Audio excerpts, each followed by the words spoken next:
Salam əziz dostlar, canlı yayımız başladı və çox maraqlı məncə bugün analitikamız olacaq. Biraz da sizə qonağımızı təqdim edəcəm. Amma press kluba abunə olun, abunəsiz baxmayın. Burada argumentlər, faktlar, həqiqətlər söylənilir. Üstəlik də like şarkısını tıklayın ki, daha çox insan bizi eşitsin. Bir adam 10 nəfəri dəvət edəcək bizim proqramımıza bir əl hərəkəti ilə. Üstəlik də hansı şəhərdən, hansı ölkədən baxırsınızsa qeyd edin, bu monitoring. İnandırım ki, düşmənləri çatladır, əsəbləşdirir, amma bizi sevindirir. Çünki dünyanın bütün ölkələrindən, siz Vaşinqtondan, Tokyodan, Melbourne'dan, Helsinki'dən, Rostov'dan, bilmirəm, ta Kürdəmirə qədər hər yerdən bizi izləyirlər, baxırlar və bugünkü qonağımız da çox maraqlı açıqlamalar əziz tamaşaçılarımız üçün Qədir Aslan. Qədir bəy, xoş gəlmişsiniz. Xoş gördük, təşəkkür edirəm dəvət üçün. Biz təşəkkür edirik vaxt ayırıb gəldiyinizə görə. Baxın, Qədir bəy, dünən dünyada belə bizim dostluğumuzun təlatümünü hiss elədim mən. Qabaq belə idi ki, Türk dövlətləri yığışır. Axı bir neçə bunun əvvəl bu dekorativ birlik kimi sayılırdı.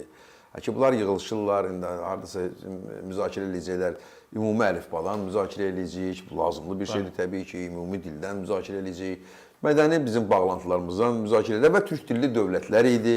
Yəni 12-ci ildə də başladı yavaş-yavaş belə inkişafa. Cəmi 12 il bundan əvvəl, 13 il bundan əvvəl. Və bu inkişaf üzərində mahnılar oxunacaq, biz tarixi yaxınlığımız barəsində danışacağıq. Sonra Türk dilli dövlətlər Türk dövlətlərinə çevrildi. Ondan sonra bu dövlətlər özlərinə Türk deməyə başladılar. Və burada artıq gördüm ki, dünyada qorxu var. Amma qabaq qorxu Rusiyada daha çox. Jirinovski bağırırdı, hani Veliki Turan, Veliki Turan. Sonra Avropadan səs az gəldi. Əsasən də post-sovet ölkələrində bu türklük qalxdıqca Rusiya çox narahat oldu. Əsasən Rusiya narahat oldu ki, onun içi də türk dövlətlərindən ibarətdir. Və indi elə bir məqam gəlib çatıb ki, burada təkcə türklükdən söhbət getmir. Məsələn, o Türkistan dövlətləri Yunan Kıbrıs dövlətini tanıyanda çox böyük səs-küy salmışlar. Yadınızdadır da biz burada deyək ki, sakit olun, niyə heç əsəbləşirsiniz? Bütün dünya oranı tanıyıb, bunlar da tanıyırlar da. İndi vaxt gələcək, dünən Kıbrıs dövlət başçısı de jure olmasa da de facto, biz onu deməli ki, bizim qardaşımız və bir yerdə idi, bayrağı da ayrıca. Ne üçün Azərbaycanda bir çox zümrəni belə bu əsəbləşdirir? Çünki mən kommentlərdə gördüm ki, yaxşı, o Rus başları, taxta başları daha doğrusu, mən anlayıram. Bu molla başlar da birləşiblər, onlar Turan eşidən əsəbləşirlər. Amma mən hiss edirəm ki, orada deyəsən başqa dəyərləri də daşıyıcıları belə yanığı keçirirlər, saçları yonurlar. Yəni bu boş şeydir, boş şey qışqırmaq var. Ne üçün bunları belə narahat? Bir də sizin sözünüzə qüvvət. Əvvəla onu deyim ki, Kamran bəy, Solovyov propagandist öz çıxışların birində, efirlərin birində demişdi ki, məsələ o deyil ki, Erdoğan Rusiyaya gəlmək istəyir. Məsələ odur ki, Erdoğanı Rusiyada gözləyənlər var. Yəni bizim qan bağımızın olmağı əvəzsiz bir, dəyərli bir nəsnədir və bizim vahid bir sivilizasiya məkanından vaxtı ilə, zamanında qopub pərən-pərən düşməyimiz məsələsi bəzi hallarda, bir çox hallarda daha doğrusu, ümumi qan yaddaşımızın olmağı, bu da çox önəmlidir. Biri var, erməni mənlə düşməndir, amma Qazaqla dostu idi, gediş-gəlişi, hətta Türkiyə ilə belə gedişi-gəlişi var idi. Amma bizim ümumi qan yaddaşımız Kremllə bağlıdır. Hər birimizi qırıb, çapıb və talayıb və ümumi qan yaddaşımız var.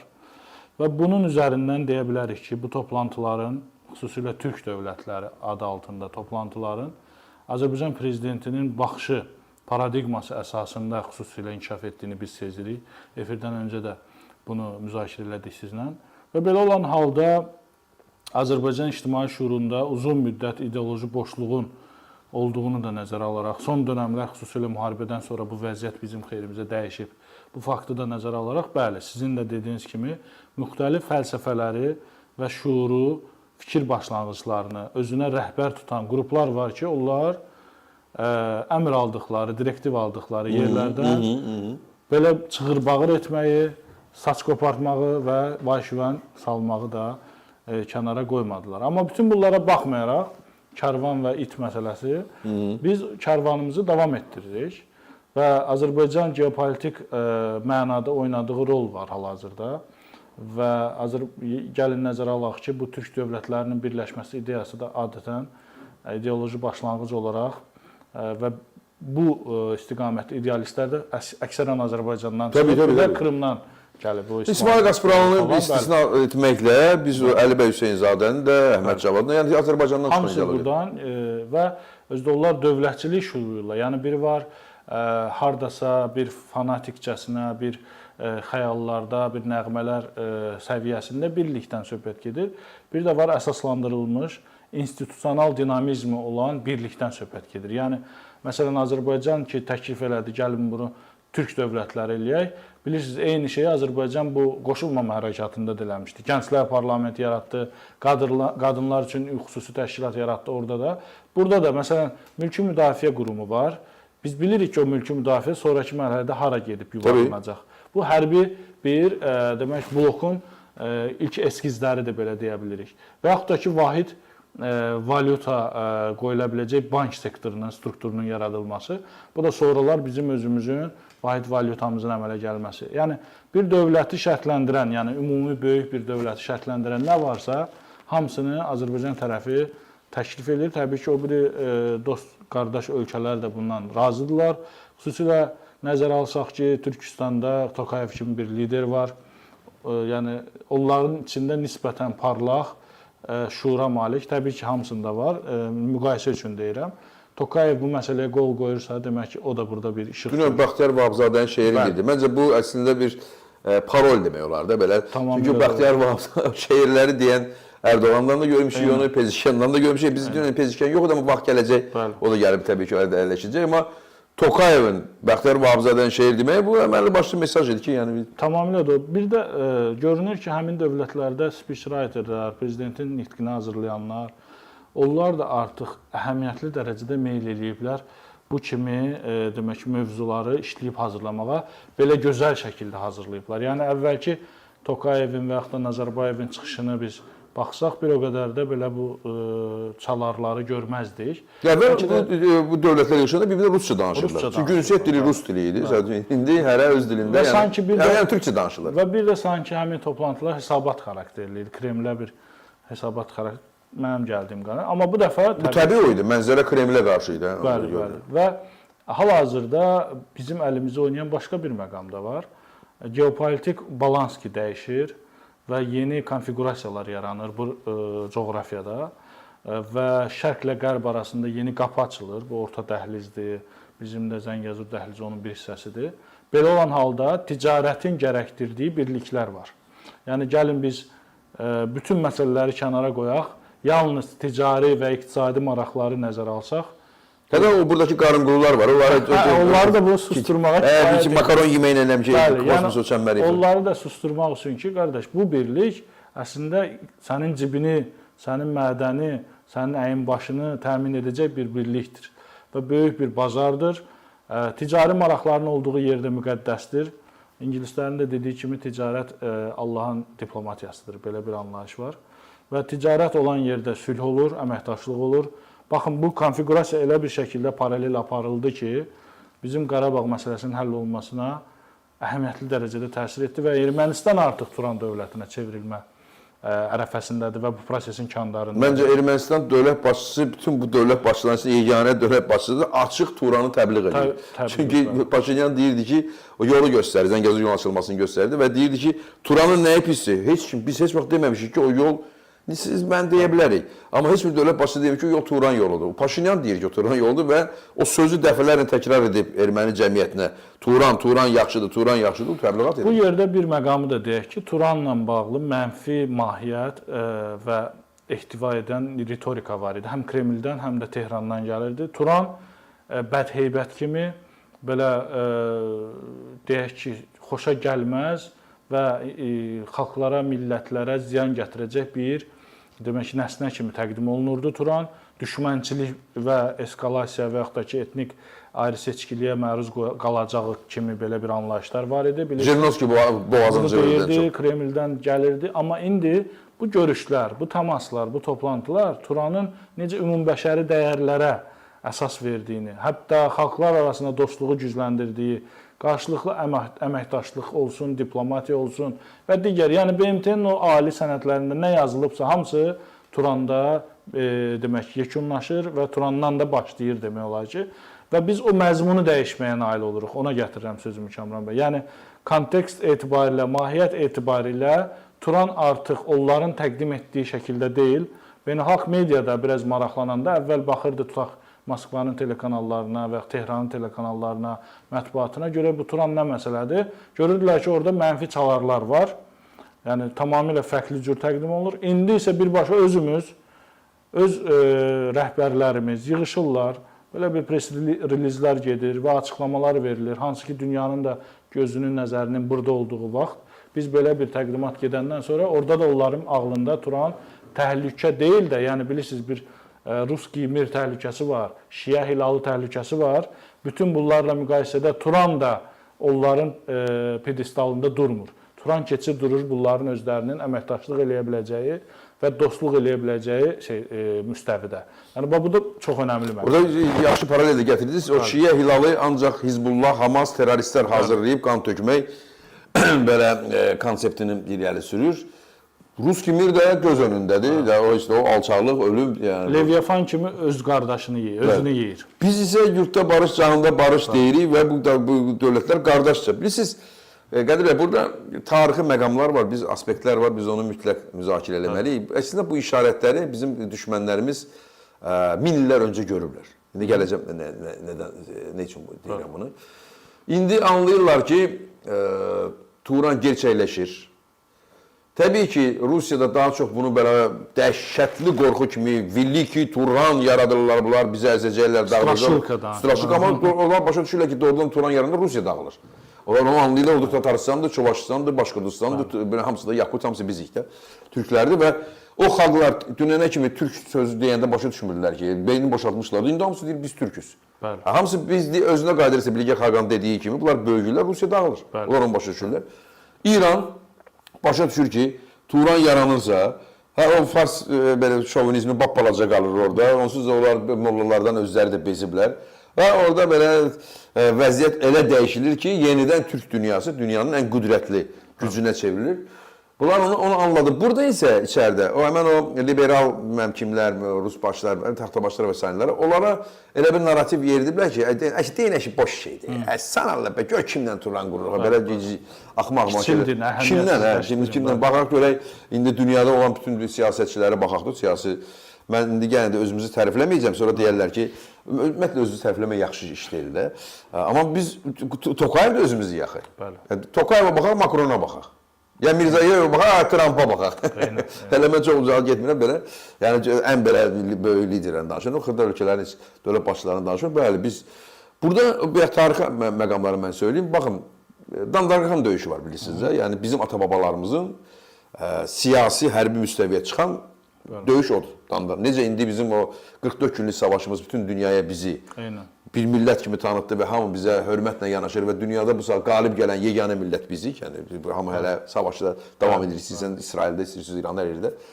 O Dandarqan döyüşü də bizim ata-babalarımızın dünya tarixində adımızı ilk dəfə belə yazılan döyüşdür. Orada qəribə bir şey var. Qəznəvilərin üzbəüz gələndə bizim ata-babalarımızın, yəni Toğrul bəyin, Çağrı bəyin, yəni Səlcuqların o Qəznəvi, o da türkdür əslində.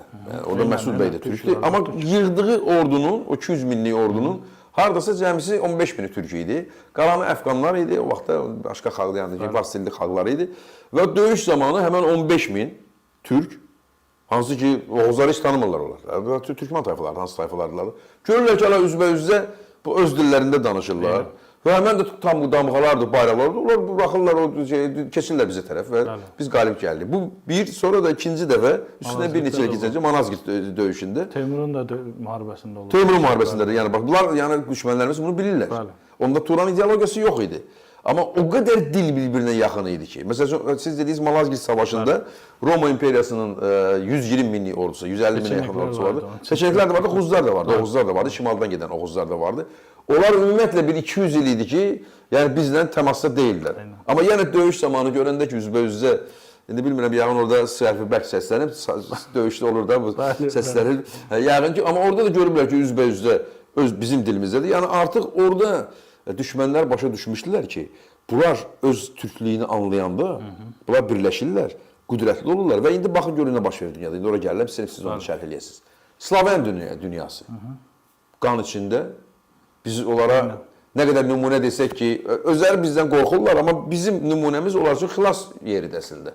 Ukraynalılar, ruslar, ruslar da Ukraynaları işğal etmir. Amma Ukraynalılar deyir ki, təkcə ruslar Polşanı da elə öldürmək istəyirlər, Çekiyanı da öldürmək, bütün Slavyanlarla. Onların arasında, Ukraynalarla Polşanın da arasında dərin düşmənliyi var. Çexlarla Polyakların arasında tarixi düşmənliyi. Bu Slavyanlar, düzdür? Yalancı ərəb dünyası var. Orada elə bir sünni-şiə bəlası var ki, ümumiyyətlə ərəblər heç bir-birində həm dilcə başa düşmürlər, həm də onlar heç bir-birini ərəb də sayılırlar əslində. Amma yığışırlar da o belə. Liqa var bəli. Otururlar söhbətlərə. Bu halda, düzdür? Anglo-Saks dünyası, onlar birləşə bilərlər, amma onların coğrafi mövqeyi elədir ki, yəni bir konglomerat düzəldə bilməyəcəklər. Avstraliya harda, Yeni Zelandiya harda, Kanada harda, məsəl üçün düzdür? Yəni əvvəlki Anglo-Saks qüdrəti yoxdur dünyada. Açığı demək lazımdır. Və Britaniya qüdrətli dövlətdir, Amerikada qüdrətli dövlətdir və gözümüzün önündə bu Anglo-Saks konglomeratının da zəifləməsi, deməli yeni qüvvə. Həm də onlar dost axı bizə.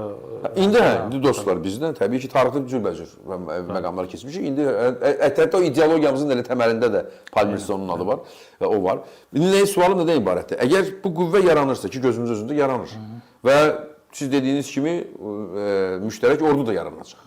Bu da yəni bizim özdə Qazaxıstan, Özbəkistan, Azərbaycan, Türkiyə ordusu yanında da ya vaxtı gələcək Tataristanın da, Güney Azərbaycanın da və Pakistan da bizdən uzaqda deyil. Baburun nəticələridirlər də. Əgər bu yaranırsa, Çinin münasibəti necə olacaq? O çox önəmlidir. Mən heç Rusiyanı soruşmuram, çünki Rusiya məlumdur.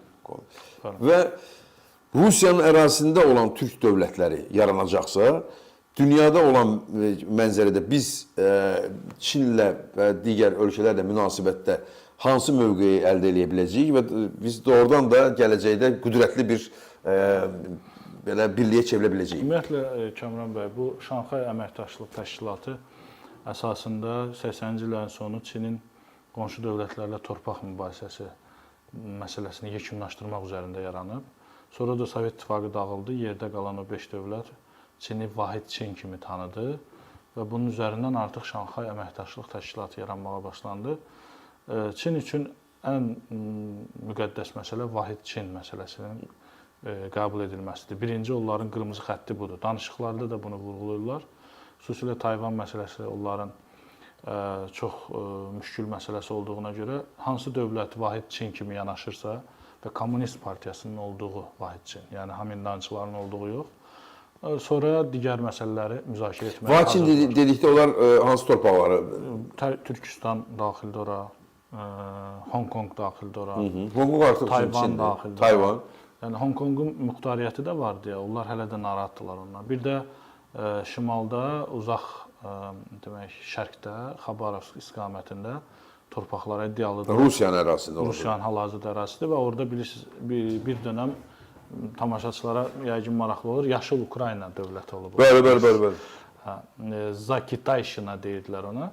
Və belə bir qurumlar var ki, o tarixi məqamlar Çinliləri o tiryək müharibələrindən bu yana travma kimi qalır və o məsələni bu kontekstdə dəyərləndirirlər. Hətta türk dövlətləri belə onlara hansı fəaliyyətdə bulunmasına asılı olmayaraq bu kontekstdə baxırlar ki, Qazaxıstan, qonşu olduqları dövlətlər, Türkmənistan, Qırğızstan, Özbəkistan bunların içindəki türklərlə birlik yaradıb nəsə bunu bir gücə çevirib Pekinə qarşı, mərkəzi hakimiyyətə qarşı nəsə istifadə edəcəkmi? Çünki gəlin xatırlayaq, o Şərqi Türkistan dövləti yarananda onların başçısı Tatarlardan göndərilmişdi, bilirsiniz, Sovet İttifaqı tərəfindən adı yadımdan çıxıb, Tatar əsilli idi və onlar uzun müddət mərkəzi hökumətdən savaşdılar Hamindançılarla birləşib.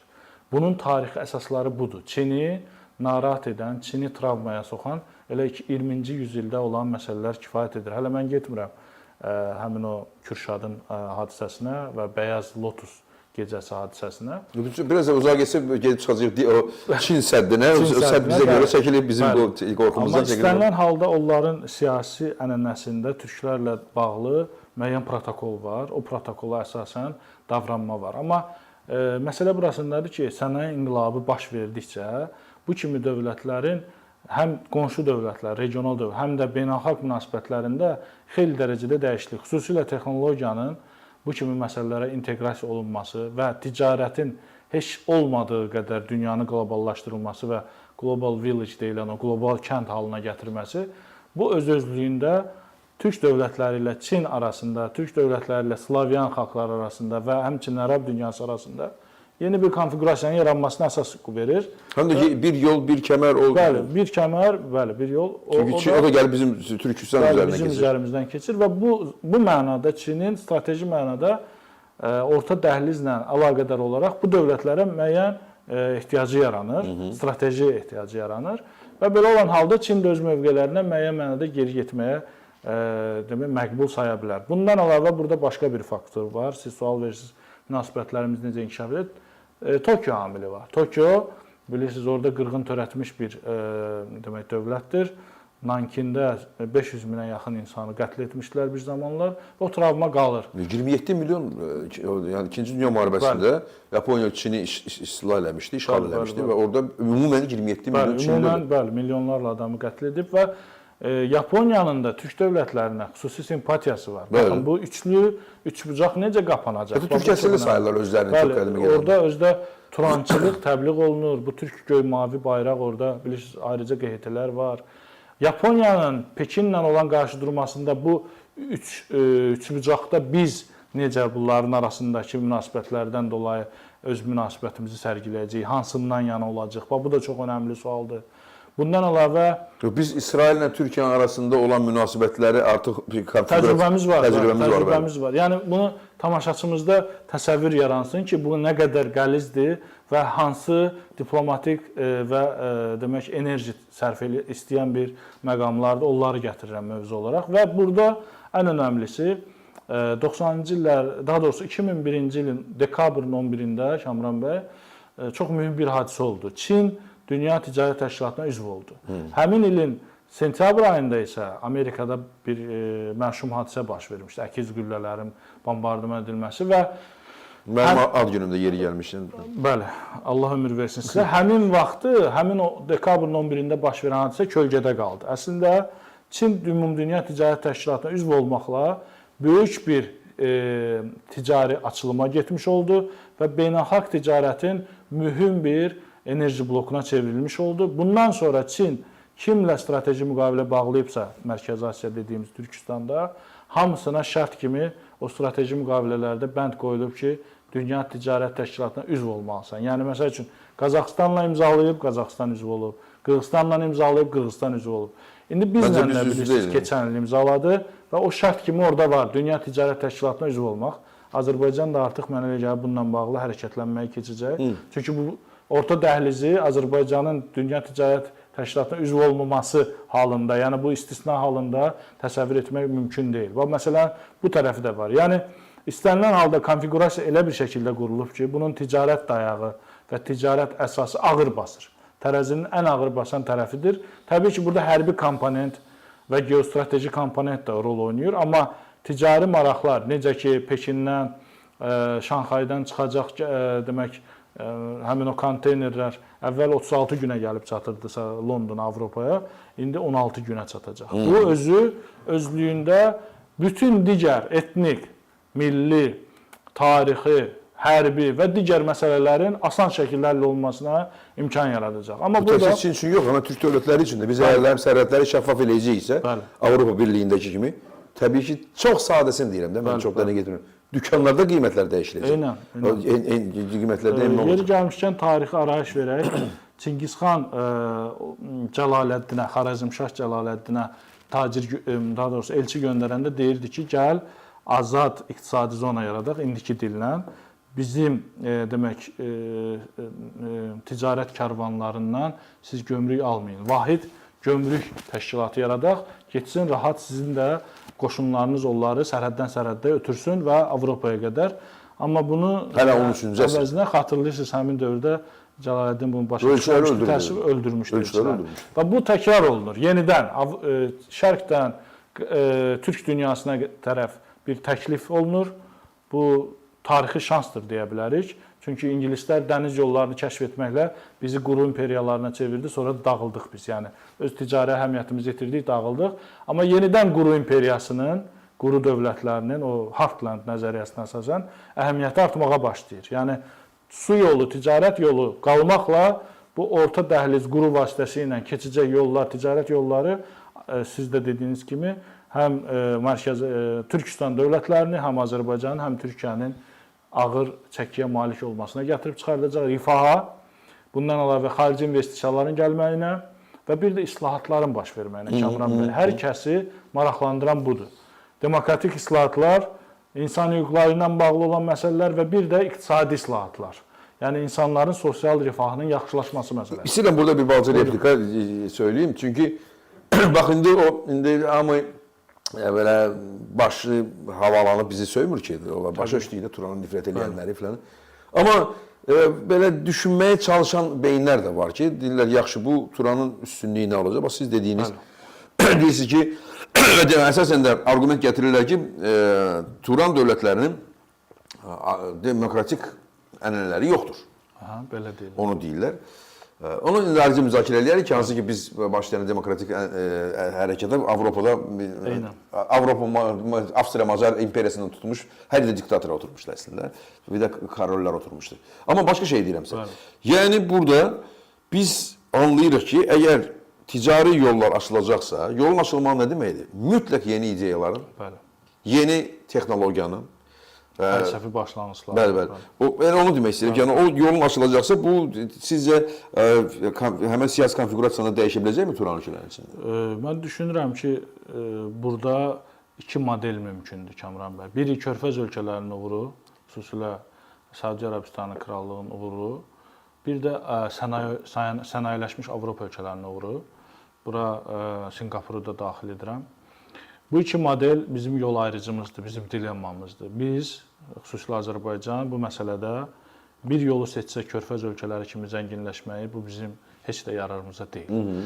Biz seçməliyik, mənim gəldiyim qənaətə görə, Avropa ölkələrinin sənayeləşmə demək ki, inqilablarını keçərək güclənməsi və qüdrətlənməsi. Hansı ki, məsələn, bugün bir ərəb Körfəz ölkəsinin dirhəmi əslində markdan və evrodan daha güclüdür. Amma arxasında heç bir iqtisadiyyat dayanmır. O həmin ölkələr sözü də güclüdür yəni. Sözü də yoxdur və həmin ölkələr kassa kimi istifadə olunur. Münaqişələrdə və qarşıdurmalarda sadəcə onlara deyilir ki, bu qədər yatırım qoy, bu qədər investisiya qoy, bu qədər pul götür. Yəni bir sələmçivari, bir faizçinə bənzər sayağı bir davranış var onlara qarşı. Və o pul da bilirsiniz ki, onların deyil əslində, onların deyil. Amma burada bir məqam var ki, həmin müsəlman, yəni adı müsəlman deyil, müsəlman dövlətlərin içində ancaq Türkiyə tam fərqlidir. Yəni Türkiyədə istəyirsiniz, siz kondisioner olsun, istəyirsiniz tostları olsun, nə istəyirsiniz də, siz patoryan başınız. Bu da təbii ki, Atatürkün. Bəli, Atatürk modeli. Orada Atatürk yoxdur o birilərində ona görə.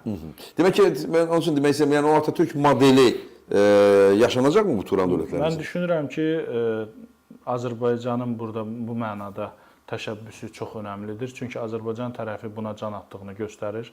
Son 8 avqust zirvəsindən, Vaşinqton zirvəsindən sonra mən tamaşaçıları dəvət edirəm və təklif edirəm. Azərbaycanla Amerika şirkətləri arasında bağlanan müqavilələrə baxsınlar.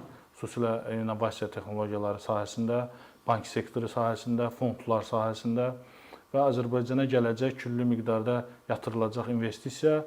Təbii ki, bilirsiniz ki, demokratik ölkələrdə Amerikan investisiyası və burada bilirsiniz ki, çox önəmli bir tərəfi var ki, o tipli investisiya, pul vəsaiti ölkələrə gedəndə onlar öncəliklə hüquqi sənədlərin inkişaf etməsini istəyirlər. Çünki investor özünün təhlükəsizliyini, pulunun təhlükəsizliyini istəyir. Əlinə iki kitab alır. Biri konstitusiya, bir də cinayət məcəlləsi. Baxım görüm ki, yəni nə baş verir burada. Həmin pullar Azərbaycanda əksinə demokratikləşmənin çiçəklənməsinə, həmçinin digər ölkələrdə, Türkistan ölkələrində demokratiyanın çiçəklənməsinə rəvac verəcək. Nəinki Azərbaycanda təkəl sistemin güclənməsinə. Mən belə düşünürəm. Çünki Azərbaycan bu mərhələni bir dəfə keçib, bilirsiniz, bu Holland sindromu ilə bağlı bir müəyyən siyasi ədəbiyyatda bir fikirlər var. Amma Azərbaycan bu sindromları da keçdi, bu keçid dövründə keçdi, yıxıla dura və müəyyən çatışmazlıqlar da olsa, amma biz bunları keçdik. İndi mənə elə gəlir ki, siyasi hakimiyyət, ali rəhbərlik bununla bağlı, xüsusilə İngiltərə modelinin tətbiq edilməsi ilə bağlı mənə elə gəlir ki, müəyyən qərarlar qəbul ediləcək. O modeli bilirsiniz? Yəni anglosaksların bir parlamentarizm irsi var.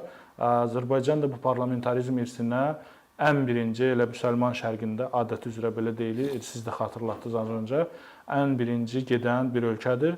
Biz parlamentarizm ənənələrimizi yenidən dirçətmə və çiçəkləndirməyə yolunu tutsaq, Azərbaycanın iqtisadi həm də geostrateji çəkisi 1-ə 5 artacaq deyə bilərik və rahat şəkildə belə olan halda Xəzərin üzərindən bizim ab-hava, bizim atmosfer, belə deyə obrazlı dildə Mərkəzi Asiya, yəni Türkistan ölkələrinə də təsir edəcək. Çünki biz nəzərə almalıyıq ki, kim kimin qonşusudur. Məsələn, Benelux ölkələri hardadır? Avropanın inkişaf etmiş mərkəzində, amma Qafqaz, Cənubi Qafqaz ölkələri hardadır? İki tiran ölkənin arasında. Bu istər-istəməz mahiyyətə, xasiyyətə və xassəyə təsir edən hadisələrdir və dövlət başçısı ötən il aprel ayında toplantıda dedi ki, siz təsəvvür edirsinizmi İranla Rusiyanın arasında olmaq nə deməkdir? Həqiqətən də bu sual o beyin mərkəzlərinin divarlarında həqiqətən də böyük rezonans doğurdu. Azərbaycan kimi başqa elə bir ölkə yoxdur. Həm İranla, həm Rusiya ilə sərhəddə olsun. Həm də onların arasında olub qalib çıxmaq. Qalib çıxmaq və bu oyunları, bəli, bu oyunları mükəmməl şəkildə şahmat partiyalarını mükəmməl şəkildə başa vurmaq. İstənilən halda bizim siyasi çalarımız, rəngimiz həm Türkistana, həm Türkiyəyə, həm də şimala və cənuba da öz təsirini buraxacaq. Çünki Azərbaycanda başlayan həmin o ötən əsrin əvvəllərində başlayan o demokratik hərəkat olsun, istər o staşkalar olsun, yəni o tətillər olsun. Bəli. Bunlar hamısı regionu silkələyirdi. Xatırlısınız, deyirdilər ki, Rusiyada inqilablar Bakıdan başlayır. Bakıda hamısı da buradaydı, Stalin də buradaydı. Hamısı da buradan getmədi. İnqilabçılar hamısı buradaydı. Siyasi elita da buradan getdi, sonra oturdu Moskvaya. Yəni buranın xüsusi həm də biraz bəlkə də Kamran bəy bunu demək bilmirəm nə qədər yerinə düşər. Ezoterik bir mahiyyəti var. Yəni Azərbaycanın yəni bu mənada və qayıdaq bizim mövzuya ki, burada başqa bir məsələ nədir? O siz deyirsiniz içəridə göynərti verən. Baxın, Çinlə Rusiya sərhəddindən həmin o ticarət yolları 200 illidir var idi. Yəni xüsusilə bu tiryək müharibələrindən sonra 1860-cı ildə Çinlə Rusiya arasında müqavilə imzalandı. Səhv etmirəmsə onun da adı Putin idi, həmin o Rusiya tərəfindən imzalayan familiyası. Orada nə pis iş görənlər varsa desən hamısı sadə Putindir. Və o müqavilədən sonra ticarət yolları ənənəvi marşrutu dəyişdilər. Yəni əvvəl gəlirdilər Xəzərin cənubu ilə və yaxud da şimalı ilə türk dövlətləri vasitəsilə keçirdilər. Bu daha qısa yoldur. İndi keçdilər Rusiyanın ərazisinə və birbaşa heç bir ölkəni görmədən bizim ölkələri bypass edərək və bizim ölkələrin mərkəz mahiyyətini öldürərək, bizi periferiyaya çevirərək Rusiya üzərindən keçməyə başladı.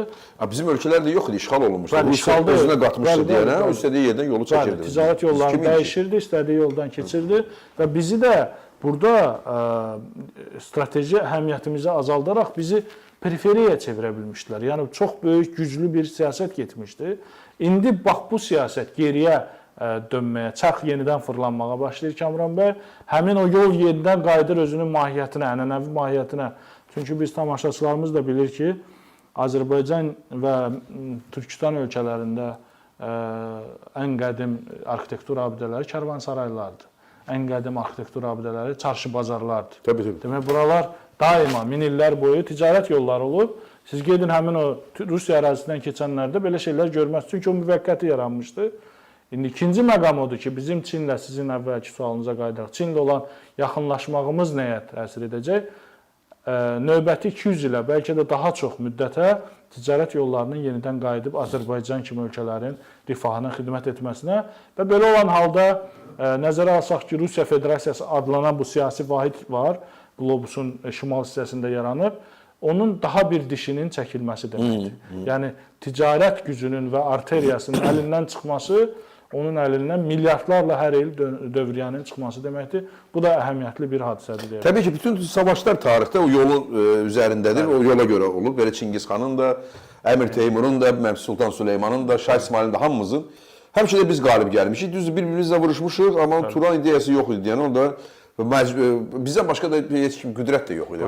Bir-birimizlə vuruşmalı olmuşuq. İndi şükür Tanrıya ki, Çingizin də nəmə nəticələri, yəni Qazaxları deyirəm, Əmir Teymurun da nəmə nəticələri, Özbəklər və Türkmenlər biz də anlayırıq ki, yola biz rifah gətirməliyik və burada bir əmin-amanlıq gətirib Turan konglomeratı qurmalıyıq ki, buradan ticari yollar gəlib keçsin. Amma burada 3 ölkə əsasən, Çin çox maraqlı deyildi. Çünki Çin üçün maraqlı yol daha yaxın olsun. Amma daha Rusiya hər yeri işğal edəndən sonra İranla da orada işin görəndən sonra Çin məcburdur. Özü Çin o vaxt zəif idi. Rusiyadan, Sovetdən çox asılı idi. Yolu Rusiyanın üzərindən. İndi Çin qüdrətlənib, Rusiya zəifləyib, artıq bizim önümüzdə dayansı bir güc deyil ki, Zəngəzurdan. Biz artıq adında Trump yolu qoymuşuq. Yeganə bu günlərim orada əngəl İrandır. Və onlar da onu qırmızı xətt elan edirlər. Düzdür, Pezeşkan hakimiyyətə gələndən sonra, xalq onu seçəndən sonra tamamilə başqa bir siyasi, amma bu iki tirəlik var İran siyasətində. Həmən o mollabaşlar yenə də oranı deyirlər ki, biz onu buraxmarıq, vurarıq, kəsərik, dağlarıq, deyirlər də. Amma hər halda deyirlər onu. Niyə? Çünki İran onun üçün elə yaranıb ki və Rusiya ona görə bundan müttəfiqdir ki, İran o yolu qoymasın onda keçməyə. Onun bütün missiyası ondan ibarət. O missiya yoxdursa, İran da yoxdur, mollabaş da olmayacaq və tamamilə dəyişiləcək. Nə gözlənilir? Bax, indi deyirlər Amerikada hazırdır İranı vurmağa, İsrail də hazırdır İranı vurmağa və bütün dünya Fələstin, açıq deyək, bütün dünya, hətta Böyük Britaniya Fələstini tanıyır. Amerika qətiyyən bunun əleyhinədir. Deməli, orada da konfrontasiya var. Hər halda üzə görünən budur. Nə gözlənilir sizcə? Mənim düşüncəmə görə İsrail İranı vurmaq məcburiyyətindədir. Onun başqa çıxış yolu yoxdur. Amma olacaqmı bu və olacaqsa nəticəsi nədir? Öncəliklə onu deyək ki, bu Fələstinin dövlət kimi tanınması prosesi artıq həqiqətən də urvatsız bir vəziyyətə gəlib. Çünki bu dövlətlər həqiqətən də çox gözəl bir gediş elədilər öz maraqları baxımından. 3 ildir baş verən hadisələri göz yumdular, sonra 3 ilin sonunda qayıtdılar ki, biz Fələstini tanıyırıq. Tamaşaçıya məlumat üçün deyək ki, dövlət olub, bayraq olub, amma dövlət olmayan çox xəritədə dövlətlər var. Var. Onlardan biri də qaraçılardır. Bayraqları var BMT-də, amma dövlətləri yoxdur. Ümumiyyətlə, bu siyasi xəritədə 200-ə yaxın dövlət var. Onun 150-si təxminən Kamran bəy sadəcə bayraqdan və prezidentdən, başçıdan ibarətdir.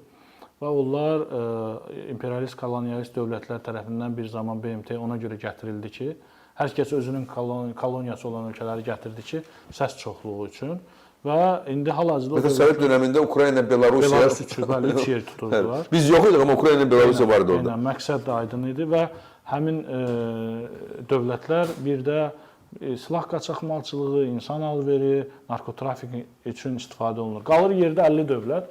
50 dövlətlərində böyük əksəriyyəti qərb ölkələridir. Və bunların da ənənəvi şəkildə dovşana qaç, tacıya tut deyən bir siyasəti var. Siz sual verirsiniz ki, bəli, Böyük Britaniyada tanıdı və s. Bu mandat Böyük Britaniyanın mandatıdır. Osmanlı İmperiyası dağılandan sonra ərazilər. Trans-İordaniya adlanan torpaqlar idi. Şərif Hüseyn var idi. Prezidentin Qureyş tayfasının nəslindən gələn. Onu Türkiyə dövlətini, yəni Osmanlı dövlətini dağıtdığına görə xidmət olaraq Yordaniyanı və İraqı ona krallıq olaraq bəxş etmişdilər. Düzdür, sonralar o xatirələrində Rauf Denktaş danışır bu barədə. O bilirsiniz, Kıbrısda sürgün olundu. Orada danışırmış ki, mən böyük səhv eləmişəm. Demək, gavurlarla birləşmişəm, Osmanlı İmperiyasını dağıtmışam. Şərif Hüseyn deyir bunları. Bunları tamaşaçı ona görə deyirik ki, tarixi arayışdır. Bunun əsası nədir? O barədə. Və Fələstin mövzusu elə bir şəkildə transformasiya uğradı ki, elə bir şəkildə təhrif olundu ki, bir xalqın azadlığı, bir xalqın dövlət olması məsələsindən çıxıb, geopolitik oyunların məhək daşına, reperini toçka deyirlər də ruslar, reperi nöqtəsinə çevrildi və belə olan halda hər kəs öz oyununu oynamağa başladı. Hətta qardaş Türkiyə belə o məsələlərin üzərindən özünün Orta Şərq regionundakı maraqlarını və çıxarlarını ifadə etməyə və izləməyə başladı. Hansı ki, uğurlanda demək olar ki, tamamlayırsınız Əşşaranı misal çəkdiniz bayaq. Və belə olan halda... Biz onun proqramından əvvəl mən misal çəkildim. Onu tamaşaçılar eşitmədilər, amma bizim öz aramızda olan söhbət. Və burada bir məqam siz deyirsiniz ki, İsrail mütləq İrana hücum edəcək. Bəli, burada məsələ odur ki, Amerika first deyilən bir fəlsəfə var Amerikada. Amerikanlar Benjamin Netanyahu barəsində bir siyasətçi olaraq bizim ictimaiyyətdə çox böyük zəif fikirlər var deyək. Elə bilirlər ki, hansısa bir seçki nəticəsində ortaya çıxmış hər hansı bir siyasətçidir. Amma mən deyə bilərəm ki, məlumat üçün birinci tövsiyə edirəm, gedin araşdırın. Benjamin Netanyahu ailəsinin atası kim olub, qardaşı kim olub, özü nə iş görüb. Və ümumiyyətlə Amerikada, establishmentdə və orada siyasi elitada Netanyahu çəkisində 2-3 nəfər varsa, var, yoxdursa yoxdur. Yəni o Vaşinqtona gedəndə orada hər kəs ayaq üstə durur onu salamlamaq üçün. O tək İsrailin baş naziri deyil, bunu demək istəyirəm. Siz o araçları siz qısaca verin tamaşaçılar eşitsinlər, yəni atası kim olur? Bəli, və Netanyahunun atası davamlı şəkildə İsrail dövlətinin yaranma zərurətini bilirsiniz, general Eisenhower var idi, Eisenhower deyirik biz ona. O Eisenhower'in yanına gedərək, kabinetinə gedərək davamlı şəkildə onu təlqin edən və nəhayətdə də ona nail olan bir adamdır. Sonrakı dövrlərdə bunun qardaşı da demək Sayeret Matkal adlı bir xüsusi bölmə var İsrail ordusu daxilində. İki qardaş orada xidmət ediblər və Sayeret Matkal əməliyyat keçirərkən Entebbe aeroportunda xatırlayırsınız, xilas etmə əməliyyatı keçirərkən Uqandada fantastik əməliyyat. Bəli, orada bunun qardaşı John idi, səhv etmirəmsə, dünyasını dəyişir. Həmin o İdi Amin dədə var idi, orada xatırlayırsınız. O əməliyyatın nəticəsində onu öldürmüş olur. Və bunlar ailəcə özlərini həsr ediblər İsrail dövlətinə və həmçinin təbii ki, bu Amerika təhsillidir. Amerikanların özlərindən daha yaxşı fikir və mühakimə yürüdür ingiliscə və ümumiyyətlə Amerikanın maraqlarını Amerika siyasətçilərindən bəzən daha yaxşı bilir yeri gəlmişkən. Mən niyə Amerika First fəlsəfəsini gətirdim, onu da deyim əziz tamaşaçılar. Amerika Birləşmiş Ştatları o dövlətlərdəndir ki, özü öz əlini qana batırmaz. Və Amerika siyasətçiləri, ictimaiyyəti və ümumiyyətlə Avropada da belə bir anlayış var. Reyting qazanmaq xatirinə deyil də, mahiyyət, esensiya olaraq belə bir sual qarşısına qoyurlar. Yaxşıdırmı ki, Ukrayna əskəri ölsün, nəinki Alman əskəri? Bəli, cavab gəlir ki, təbii ki, Ukrayna əskəri. Eyni sual Amerikada da verilir. Yaxşıdırmı ki, İsrail əskəri ölsün, nəinki Amerikan əskəri? Yenə də cavab İsrail əskəridir. Belə olan halda bu fəlsəfə ilə baxanda ictimai şuur da gəlir durur hökumətin apardığı siyasətin yanında və Amerika Birləşmiş Ştatları özünün yerdəki demək dost dövləti tərəfindən öz maraqlarını həyata keçirir və biz də bunu deyirdik ki, bu proses daha çox su aparacaq və böyük dəyişikliklərə, yəni palitranın ümumiyyətlə mahiyyət etibarilə dəyişməsinə gətirib çıxardacaq. Dünən bilirsiniz 7 oktyabr hadisəsinin, o məşhur terror hadisəsinin il dönümü idi. Həmin müddətdə Benjamin Netanyahu bir müsahibə verib dünən Amerika jurnalistinə və orada bunu açıq-aşkar deyir. Deyir ki, siz deyir rahat şəkildə öz işinizi görəsiniz deyə biz ayağı çəkməli şəkildə Orta Şərqdə həmin proyektləri, həmin məqsədləri həyata keçirməkdə davam edirik və qan tökürük. Və bunu da Amerika ictimaiyyətinin üzünə deyir ki, sizin məqsədləriniz üçün qan tökürük. Niyə? Tamaşaçılarımız bilsin ki, bəzən sual yaranır ki, Orta Şərqdə baş verənlərin 10.000 kilometr o tərəf Amerikaya nə dəxli var? Tamamlamazdan deyə bilər, amma deyil. Bəli, yəni o tamaşaçının abuvatel bilsin ki, nə əlaqəsi var. Yeri gəlmişkən bu fəlsəfə bizim Atilla babamızdan gəlmədi. Düşməni 1000 kilometr məsafədə qarşılamaq lazımdır ki, evinə təhdid yaranmasın. Bunlar eyni fəlsəfəni yürüdür. Gəlir burada, bu regionlarda onlara qarşı yaranacaq hər hansı bir təhlükəni beşiyində boğur və yerindəcə həll eləyir ki, o böyüyüb gəlib onun qapısına dayanmasın və belə bir izah da verdi ki, dünən cənab Netanyahu ki, növbəti addımda demək İran əgər uzaq mənzilli raketlərin uçuş məsafəsini artırsa, artıq Florida və New York şəhərləri zərbə, yəni olası potensial zərbə mənzilinə girirlər. Bu isə bilirsiniz hansı travmanı xatırladır? 62-ci il Karib dənizi krizisini. Çünki SSR-ni bu qədər böyüməyə imkan verən, xatırlı Churchill də belə demişdi ki, biz böyük səhv elədik ki, bu bədheybətin bu qədər böyüməyinə imkan verdi. Gəlib dayanmışdı Anadır əməliyyatı ilə Karib dənizində, Kubada dayanmışdı və Florida və ümumiyyətlə Amerikanın böyük ştatları və qərarvermə məntəqələri demək təhlükə altında qalmışdı. Yeri gəlmişkən Rusiyanın da bu gün həmin hayasızlığına görə cəzalandırılması davam edir. Kamran bəy, məsələnin bu tərəfi də var və Karib dənizi krizisindən sonra 2001 sentyabr hadisəsi, 2000-ci il sentyabr hadisəsi, əkiz güllələrin vurulması, bu da Karib 2 idi demək olar ki. Özü real olaraq yəni gəldi, zərbə yendirdi. Bunların hazırlanma məntəqələri harda idi? Orta Şərq. Burada bəzi konspiroloji fikirlər səsləndirilə bilər ki, siz hardan bilirsiniz, Əl-Qaidanı Amerika özü yaradıb, Talibanı özü yaradıb. Bu uzun müddət tartışılacaq mövzulardır və fakta əsaslanmır. Biz faktları və arqumentləri nəzərdən keçirməliyik və biz bilməliyik ki, Orta Şərqdə olan dövlətlərin, xüsusilə səfalət içində olan dövlətlərin böyük əksəriyyəti əsas sənədlərində, proqramlarında, yəni məramnamələrində Amerika və İsraili birini böyük şeytan, birini kiçik şeytan kimi görürlər və onları hər fürsətdə, hər vəclə sıradan çıxartmağı nəzərdə tuturlar. Yeri gəlmişkən biz də Ermənistanın konstitusiyasını dəyişmək istəyirik. Yəni konstitusiya dəyişmə məsələsinə gəldikdə haşiyə çıxdım.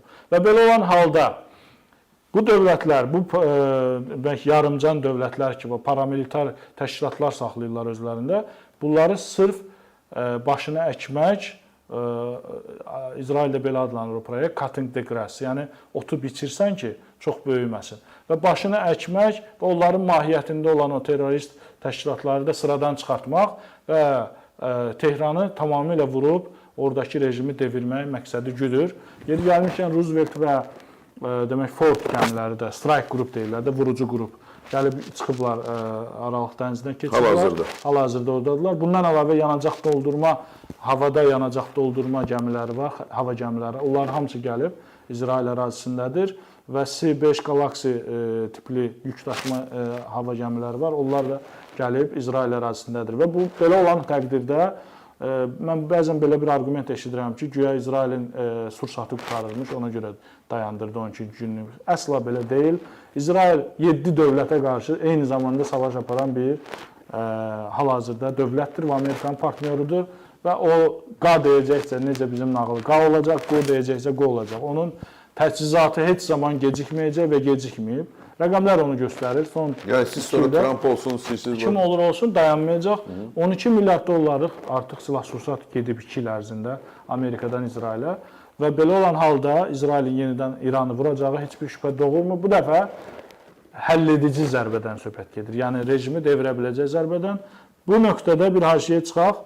Bizim həmyerlilərimiz, soydaşlarımız nə edəcək? Bu da çox önəmlidir. Haşiyə deyil, bu əsas məsələ budur bizim üçün. Budur, çünki biz 12 günlük savaşda bizim həmyerlilərimizdən bir zərrə qədər səsin çıxdığını görmədik. Bu bizə həm şübhələndirdi, həm də ekspert olaraq, təhlilçi olaraq bizi növbəti mərhələ olacaq deyə belə bir qənaətə gətirdi. Elə mən də həmin dövrdə belə bir proqnoz vermişdim. Bu hələ jurnaldır. Amma təkid də mən eşidirdim bəzi belə mənbələrdən ki, tələsməyin, o vardı və tələsmədilər. Bəli və ümumiyyətlə indi burada mən bu fikri deməklə onu nəzərdə tutmuram ki, bizim soydaşlarımız hardasa orada əməkdaşlıq edir, hansısa xüsusi xidmət orqanları ilə. Amma zamanını gözləmək məsələsi çox önəmlidir. Çünki Təbriz hər dəfə İran daxilində olan təlatümlərdə öndə gedib və yanıb.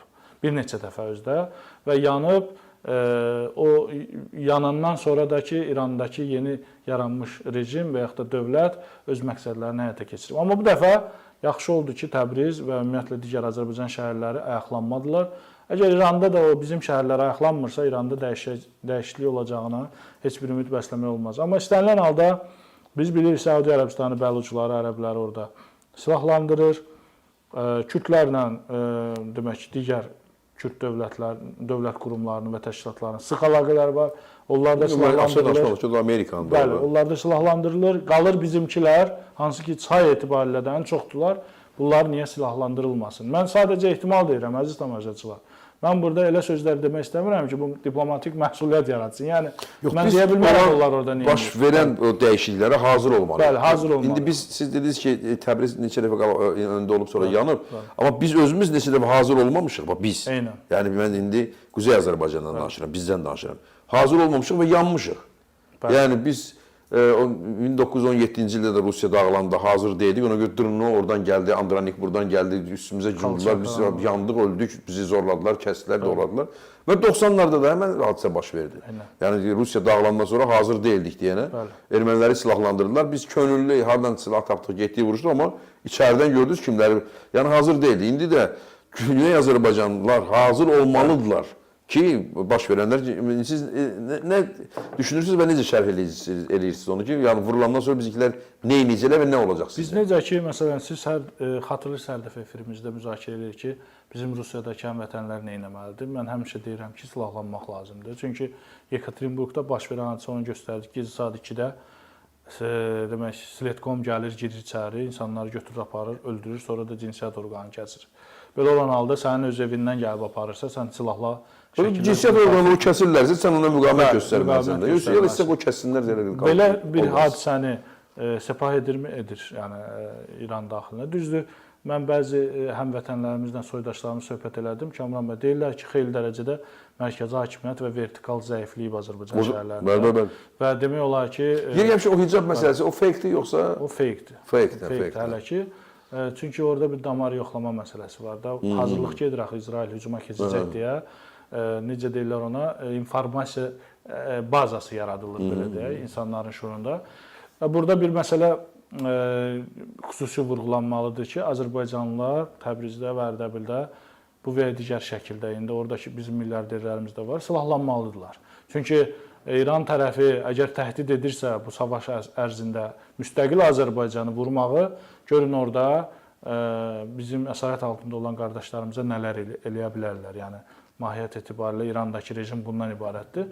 Və bundan əlavə bizim soydaşlarımızın diasporası var xaricdə, bilirsiniz. Özdə onlar çox saylıdırlar.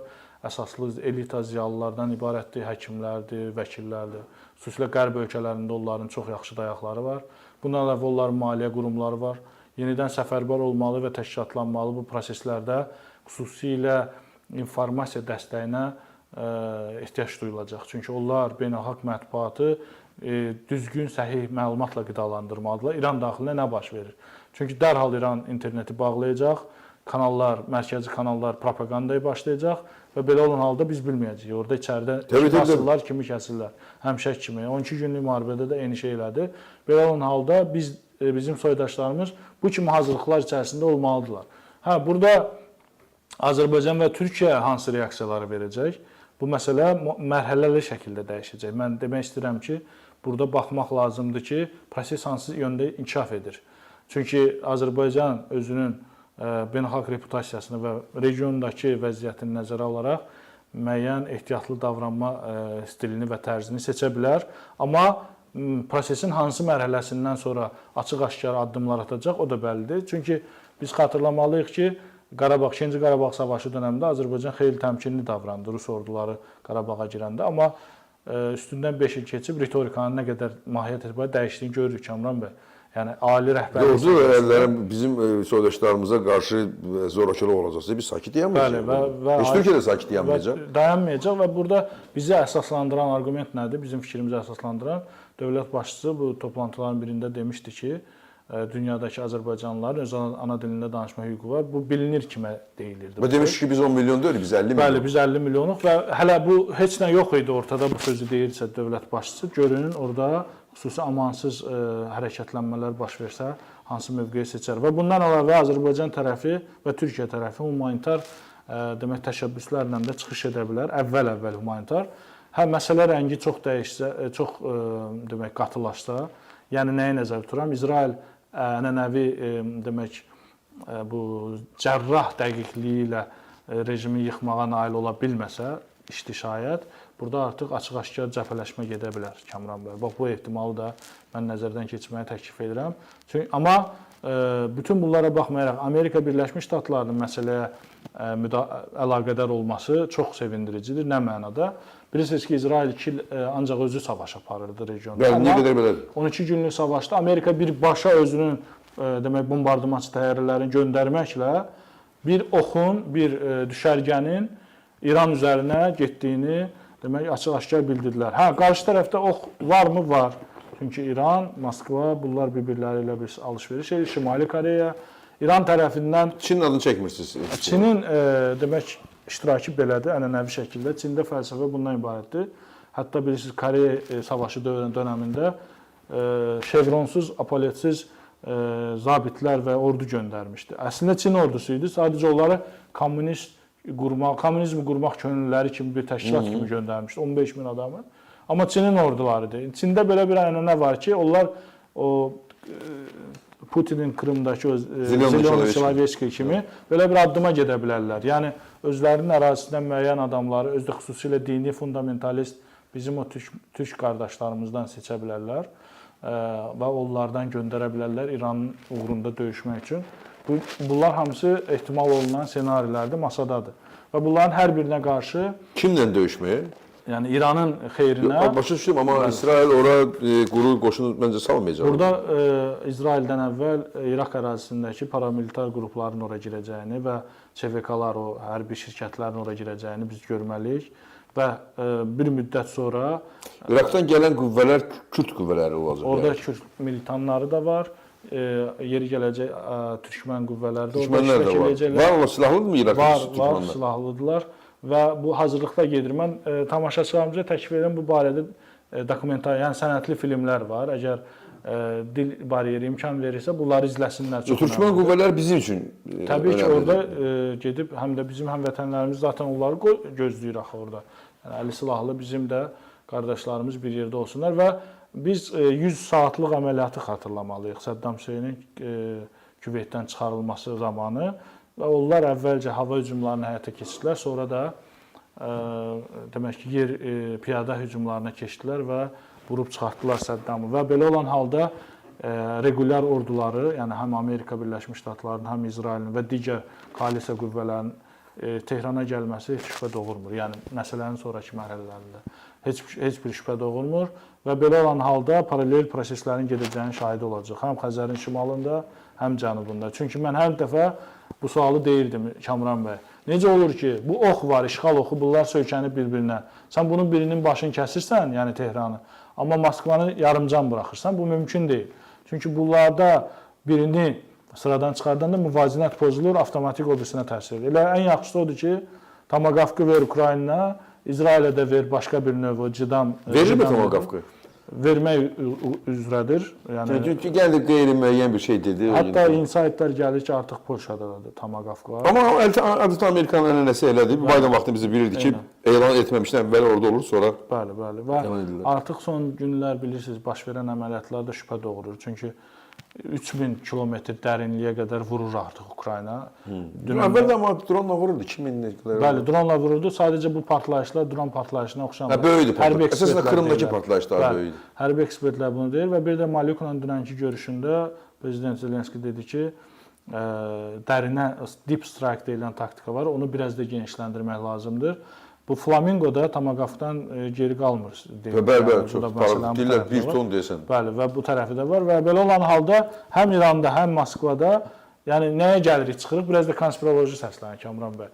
Bunlar istəsələr 40 illik, 50 illik silahlarla buradakı rejimləri darmadağın edib yeni reallıqlar yarada bilərlər. Və burada çox qəribə bir belə rezüme alınır. Mən sizə deyim, qəribə olsa da, amma gerçək rezümedir. Çünki çox vaxt axı əgər başın içi beyin əvəzinə peyindirsə, o biz danışdığımız bu geosiyasət, Azərbaycanın maraqları, Türk dünyası, o anlamayacaq onu. Ancaq deyəcək makaron olsaydı yaxşı olardı. Amma bizim özümüzdən danışır. Mədəsi beyninə sırınmış adam. Mədəsi beyninə sırınmış, əla sözdür. Mədəsi beyninə sırınmış, həmən o Məydəqulu. Məydəqulu deyəcək ki, bəs mən burada görürsən, mənə nəyəm lazımdır, mənə nəyəm lazımdır, sən özümüzdən danışırıq, bu özümüzdən danışırıq. Biz bu dəqiqə özümüzdən danışırıq. Çünki İsrail İranı vuracaq. Yəni, indi əslində Qədir bəyin dediyi ehtimal deyil. Vuracaq. Onun başqa çıxış yolu yoxdur. Çünki başı əzməlidir ki... Partiya tamamlanmalıdır. Tamamlanmalıdır. Vuracaqsa, orada bizim 30 milyon soydaşımız var. Biz orada niyə dövlət qurmamalıyıq? Ne üçün? 30 milyon adamın niyə dövlət olmamalıdır? Və hansı dildə, özü Azərbaycan türkçəsində danışan bir toplumun gör kimlərə dayanır, özü Alparslandan tutmuş, Şahbaza kimi. Svaziland adalarında dövlət var, bizdə. Necə biz dövlət olmamalıdır? Bu özümüzdən danışırıq. Bu Rusiyada bu dağılırsa, orada Turan yaranır, orada hamısı türk dövlətləridir. Biz özümüzdən danışırıq və Dərbənd bizim şəhərdir. Niyə Dərbənd onlarda qalmalıdır ki, bizim şəhərimiz niyə ikimiz əlində qalmalıdır? Və mən əminəm ki, Dərbətdə yaşayan hər bir Azərbaycanlıya yaxınlaşıb desəz ki, o birinci küçədə Azərbaycanın bayrağı ilə, yəni Azərbaycana birləşməyindən, istəyindən danışacaq. Bu hissələr varsa və tarixin deməli çarxı bizə tərəf dönürsə, bundan istifadə etməmək ancaq axmaqlıq olur. Ancaq axmaqlıq ola bilər. Fürsəti yaxalamaq lazım. Amma biz məcburuq ki, bu axmaqlara bəzən beyinlərinə bir hansısa informasiya ataq ki, bəlkə içəridə hansısa proses baş verə bilər və görər ki, biz burada ancaq özümüzdən danışırıq, özümüzün gələcəyimizdən danışırıq və şükür Tanrıya ki, yəni Qədir bəy, siz gəncsiniz, yəni mənim yaşım yetərincə yaşım var ki, deyim ki, elə bir həyat yolu keçmişəm ki, və biz həmişə mübarizədə olmuşuq. Yəni belə məktəb illərində mübarizədə olmuşuq. Amma biz də o mübarizədə ola inanmazdıq ki, belə bir uğurlarımız olacaq. Yəni biz yol demə fikirləşirdik ki, Turan, Türkistan, biz təbii ki, dövlətlərimiz Qazaxıstan da vaxt gələcək anlayacaq, Özbəkistan. Amma bu qədər bu qədər tez baş verməyinə ağlımıza da gəlməzdi ki, bir zaman gələcək, biz açıq deyəcəyik ki, biz Turan qururuq və onun ordusunu qururuq və Azərbaycanın Qəbələ, yəni vaxtilə Qutqaşen olan bir balaca şəhərdə dövlət başçıları oturacaqlar, onlar Türkistanın gələcəyindən danışacaqlar, Qazaxıstan prezidenti Bəxtiyar Vahabzadənin şeirini deyəcək, əl-ələ verəcəklər və öz dilimizdə danışacaq. Öz dilimizdə. Mən inandırım sizə ki, vaxtı ilə, haradasa bir 100 il bundan əvvəl, Bakılı Qazaxlını anlanmırdı. Çünki get-gəl yox idi. O vaxtda 100 il bundan əvvəl araba ilə və 2 aylıq yolda da Qazaxlı. Struktur vardı. Təbii təkimli strukturu vardı. Yollar da elə çəkilmişdi ki və Qazaxlı yəni ki öz ləhcəsi ilə danışanda aylaq ayırırsan, Bakılı da nə deyəcəksən deyə. Onlar bir-birini anlamırdılar. Amma indi eyni millətik. Baxmayaraq ki, şivə ləhcə yenə yerindədir. Amma o da Azərbaycan türkçəsində danışır. Adı elə yaranıbdır. Türk dili, türk dili. Və biz də bu get-gəllər olandan sonra Özbəyin, Qazaxın dili. Mən Qazax deyəndə rayonumuzu deyirdim də, təbii ki, Qazaxstanda yaşayan Qazaxın dili və Türkmənin dili çox sadə anlayacaq onu və ümumi bir dil öz-özünə yaranacaq, o bizdən asılı deyil. Mən güman edirəm ki, o daha çox Türkiyə türkçəsinə yaxın. Orqanik şəkildə olacaq. Dil özü bir canlı orqanizmdir. O özü-özünü çay kimidir də. Axır və özü-özünü təmzimləyir.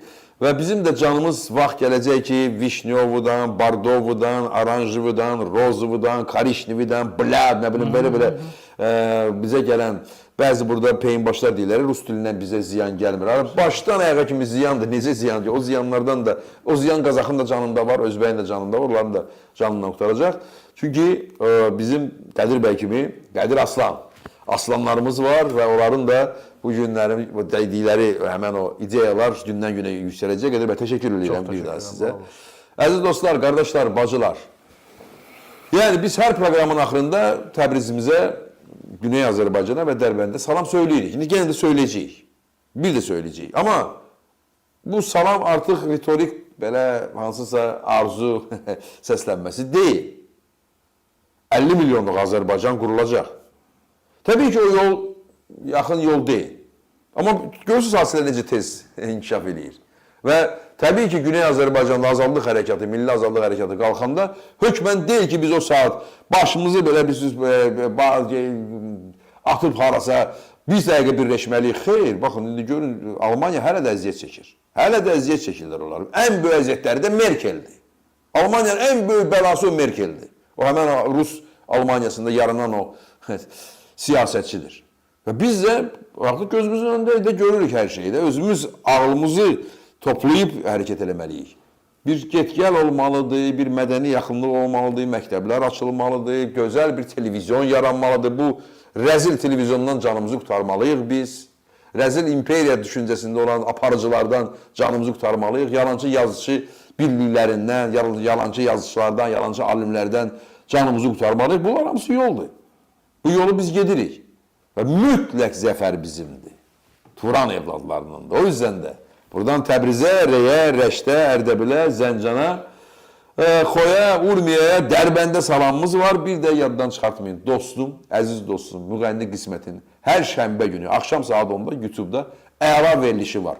Orada da bizim ideyalardan danışılır və gözəl də musiqilər səslənir. Mütləq Qismətə baxın, ondan ünsiyyət yaradın. Təşəkkürlər, Tanrı sizi qorusun.